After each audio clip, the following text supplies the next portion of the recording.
অন্যেরা যেভাবে আপনাকে দেখে আপনি নিজেকে সেভাবে ভাববেন না, নিজেকে অন্যদের মতো করে বিচার করবেন না।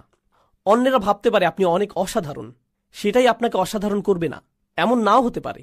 মানুষ আবু বকর সিদ্দিক রাদিয়াল্লাহু আনহুর কাছে এসে বলতো, আপনি খুবই ভালো। তিনি শুনে বলতেন, আল্লাহুম্মা আতিনি বিমা ইয়াকুলুন ওয়ালা তুআখিযনি বিমা লা ইয়ালামুন। তিনি বলতেন, ইয়া আল্লাহ, তারা যা সত্য মনে করে সেটা আমাকে দিন, আর তাদের যেটার জ্ঞান নেই সেটার কারণে আমাকে পাকড়াও করবেন না। তাদের কোনোই জ্ঞান নেই, তিনি নিজেই জানতেন। অন্যেরা তার সম্পর্কে কি বলে সেটাতে তিনি অভিভূত হতেন না। একই সাথে অন্যেরা আপনার সম্পর্কে যেই খারাপ কথা বলে সেটা দিয়েও নিজের বিচার করবেন না। আপনি খুব খারাপ, আপনি দুর্নীতিগ্রস্ত, আপনি মুনাফিক, আপনি মিথ্যুক, আপনি ভণ্ড, আপনি অভদ্র, আপনি জাহান্নামে যাবেন, ইত্যাদি ইত্যাদি ইত্যাদি ইত্যাদি। এগুলোর কোনোই অর্থ নেই। মানুষ আপনাকে চেনে না, আল্লাহ জানেন।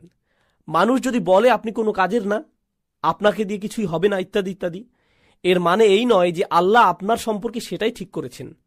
ঠিক যেভাবে মানুষের প্রশংসা আপনাকে ভালো মানুষ বানায় না, তেমনি মানুষের নিন্দাও আপনাকে মন্দ লোক বানিয়ে দেয় না। সেটার সিদ্ধান্ত শুধু আল্লাহরই কাছে, আর কারো নয়। সেটা শুধু আপনার আর আল্লাহর মধ্যেই।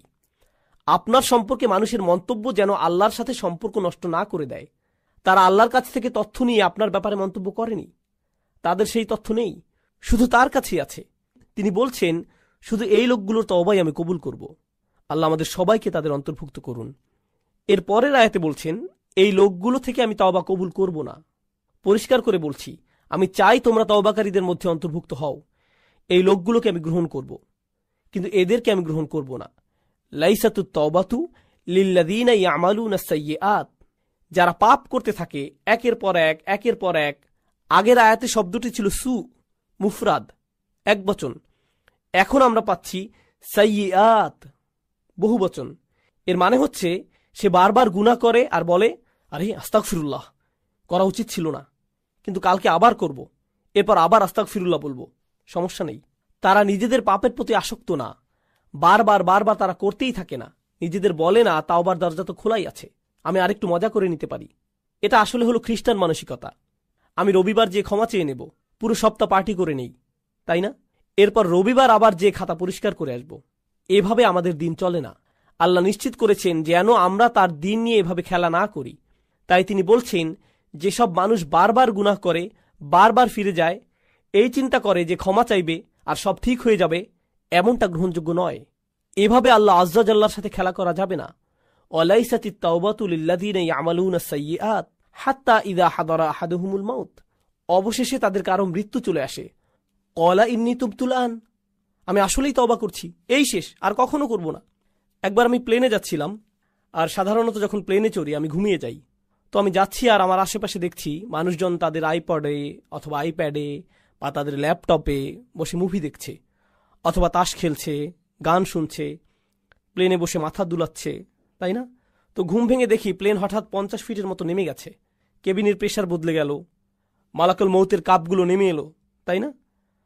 তখন আশেপাশে সবাইকে কি করতে দেখেন? সবাই দোয়া করছে, একেবারে সবাই। ও আল্লাহ, আমি সরি, আমি সরি, আমি সরি। সবাই এমন করছে। কি ধর্ম সেটা আসে যায় না, সবাই দোয়া করছে। এরপর ক্যাপ্টেন ক্ষমা চাইল, কাপগুলো উপরে উঠে এলো, প্লেন আবার স্থির হলো। এরপর কি হয় বলুন তো? প্লে বাটন আবার চাপ দেয়। আরে অসাধারণ সিন দেখছিলাম তো আমি। আবার তারা স্বাভাবিক হয়ে যায়। এটাই হলো আল্লাহ আজ্জা জাল্লার সাথে ক্রিয়া কৌতুক। মৃত্যু যখন চলে আসে তখন তারা ক্ষমা প্রার্থনা করতে থাকে, ইন্নী তুবতুল আন ওয়ালাল্লাযীনা ইয়ামুতুনা ওয়া হুম কুফার। কিংবা তারাও না যারা অবিশ্বাসী অবস্থায় মারা যায়, মানে যারা তাওবা নিয়ে খেলা করে আর যারা কুফফার অবিশ্বাসী অবস্থায় মারা যায়, আল্লাহর কাছে দুটোই সমান। তিনি তাদের একই আয়াতে ফেলেছেন, একইভাবে বিচার করছেন তাদের। আমি তাদের তওবা কবুল করব না যারা অবিশ্বাসী অবস্থায় মারা যায়, আর আমি তাদেরও ক্ষমা করব না যারা বারবার পাপ করতেই থাকে, মনে করে যে খেলা করছে। তারা বারবার করতেই থাকে, শুধুমাত্র তারা মনে করে যে তারা পার পেয়ে যাবে।